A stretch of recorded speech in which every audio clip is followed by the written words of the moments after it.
Talk a little bit quick here before we wrap up about building deal flow. Because you're working in other states, you're working in other communities, building relationships with, brokers or whatever it might be. Would love to hear kind of how you're building up that network so that you have consistent deal flow to try to find those right properties to weed through. Yeah, so just like in residential, you have off-market and on-market properties, right? Off-market's a little bit more challenging to find because the data within the commercial realm is a little bit more challenging to dissect. So that's one way to find deals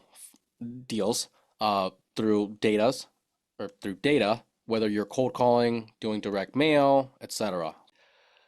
On-market deals, you can find those pretty much on Crexi, LoopNet.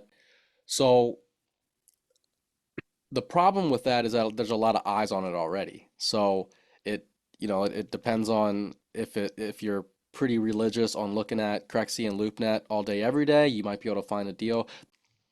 Now, sometimes residential brokers come into finding some commercial deals. So that comes from networking through local meetups or, meetups that are, let's say, out of state, what have you, or just communicating online, right?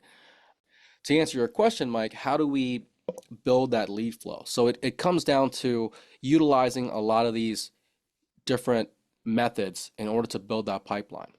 So we have people that cold calls for us. We're doing a little bit of direct mail.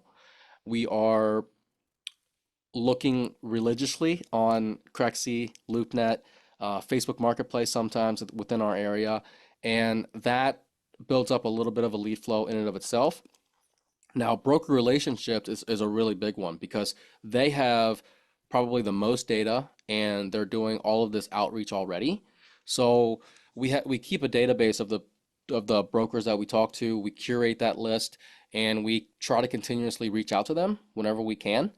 And you know, outside of that, you also have to build up a brand for yourself or a reputation for yourself within the space.